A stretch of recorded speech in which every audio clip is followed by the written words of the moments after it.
샬롬, 평안하십니까? 4월 30일 금요일 큐티 가이드 영상으로 함께 하겠습니다.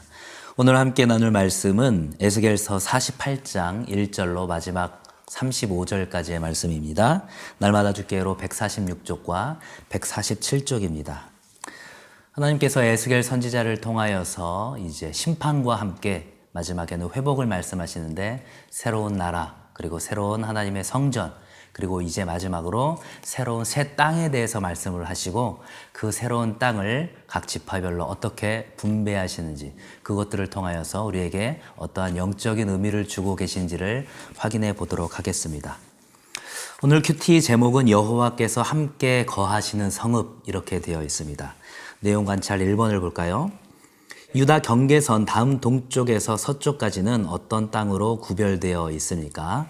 자, 8절을 보시면 유다 경계선 다음으로 동쪽에서 서쪽까지는 너희가 예물로 드릴 땅이니라. 너비는 25,000척이요 길이는 다른 몫의 동쪽에서 서쪽까지와 같고 성소는 그 중앙에 있을지니 라고 되어 있습니다. 여기서 어떠한 땅으로 구별이 되어 있나요? 바로 예물로 드릴 땅이다 이렇게 되어 있습니다. 146쪽 하단에 보면 묵상을 위한 용어 해설에 이 예물로 드릴 땅에 대해서 설명을 하고 있죠. 예물이라는 단어의 이 원뜻이 드리다라는 의미를 내포하고 있다라는 것입니다.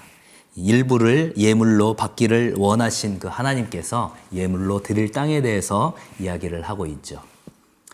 내용 관찰 2번입니다. 여호와께 예물로 삼을 땅의 길이가 어떻게 됩니까? 9절에 보면 길이가 25,000척이다 이렇게 되어 있습니다. 25,000척, 25,000 규빗은 킬로미터로 환산하면 약 13.1km 이 정도 된다고 생각하시면 될 것 같습니다. 3번을 볼까요? 하나님 앞에 거룩하게 구별된 제사장 가문은 어디입니까? 자, 11절을 보면 이 땅을 사독의 자손 중에서 거룩하게 구별한 제사장에게 돌릴지어다 라고 되어 있죠. 이 사독의 자손들에 대해서 에스겔 선지자가 그 앞에서 하나님께 받은 축복의 말씀이 있습니다.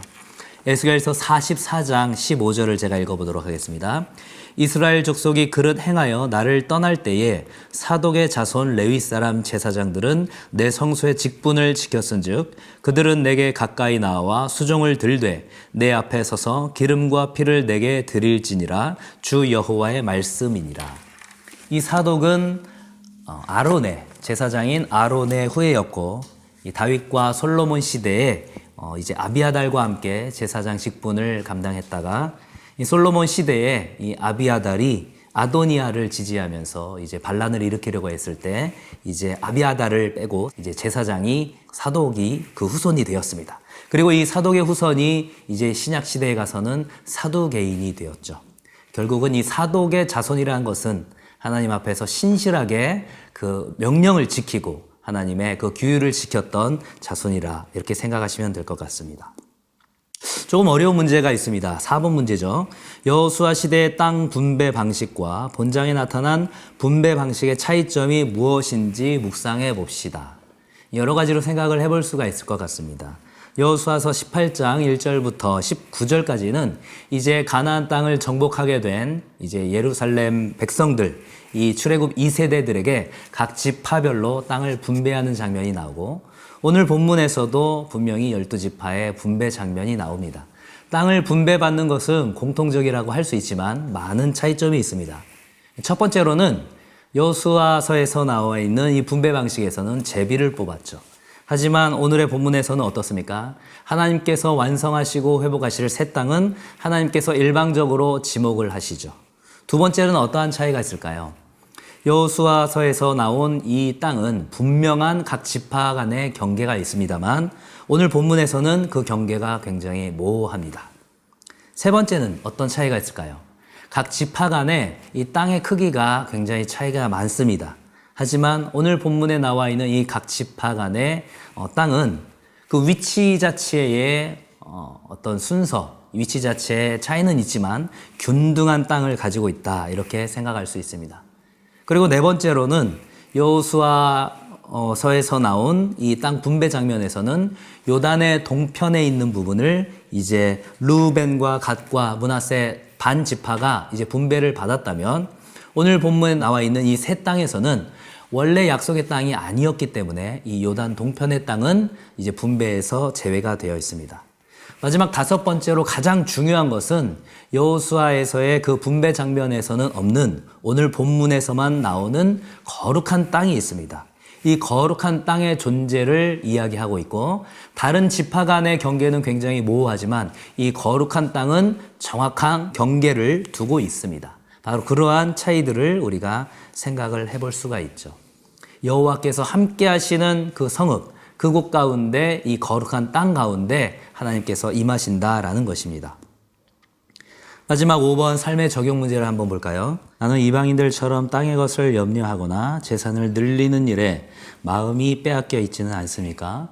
예수님께서 염려하지 말라고 말씀하신 의미가 나의 삶에 어떻게 적용이 되어야 하는지 생각해 봅시다 라고 되어 있습니다. 여호수아가 그 땅 분배와 관련돼서 이 여호수아 18장 1절부터 19장의 내용을 보시면 그 땅이 얼마나 기름진 땅인지 그리고 척박한 땅인지를 두고 각 지파 간에 어떤 갈등이 보여지는 상황들이 있다면 오늘 본문에서는 하나님께서 일방적으로 지목해 주시고 그리고 그 땅들은 균등한 땅이었습니다. 우리가 하나님 나라에 갈 때 그 새하늘과 새 땅 가운데 갈 때에는 바로 이 땅 가운데서 살고 있었던 누리고 있었던 그 모든 것들을 이제 내려놓게 된다라는 것들을 우리가 생각할 필요가 있습니다. 우리가 이 땅 가운데 살고 있지만 하늘의 소망을 두고 하늘의 것을 찾으며 나아가는 것, 그것이 바로 이 땅에 살고 있지만 이 땅 가운데 마음을 두지 않는 하나님 나라의 자녀, 천국 시민으로서의 마땅한 것입니다. 예수님께서도 염려하지 말라고 하신 것은 바로 우리의 그런 정체성 자체가 바로 이 땅 가운데 있는 것이 아니라 하늘의 소망이 있기 때문이다라는 것입니다. 물론 이 땅의 것을 우리가 완전히 무시해야 되는 것은 아니죠. 하나님께서는 분명히 우리에게 하늘의 신령한 복과 함께 땅의 기름진 복을 주셨습니다. 제가 얼마 전에 골로새서 3장 1절로 4절까지의 말씀으로 위의 것을 찾으라 라는 제목으로 말씀을 전한 바가 있습니다.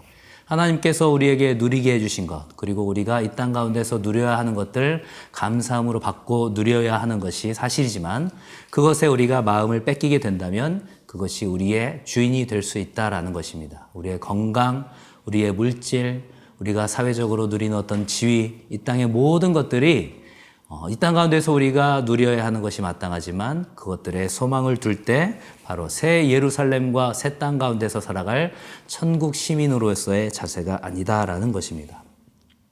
내가 과거에 그렇게 이 땅의 것들에 집중하고 염려하였던 일들이 있는지, 그리고 여전히 그러한 것들이 있는지, 그러한 것들을 어떻게 해결할 수 있을지 차곡차곡 하나씩 써보시기 바랍니다. 그리고 우리의 정체성이 바로 이 땅이 아닌 하늘에 있다라는 것들을 생각하면서 바로 여호와께서 함께 하시는 그 성읍 가운데 우리가 거한다는 그 소망, 마지막 절에서 이야기하는 것처럼 바로 여호와 삼마, 여호와께서 거기에 계시다, 거기에 함께 계시다라는 소망을 가지고 그렇게 살아갈 수 있기를 주님의 이름으로 간절히 축원합니다. 감사합니다.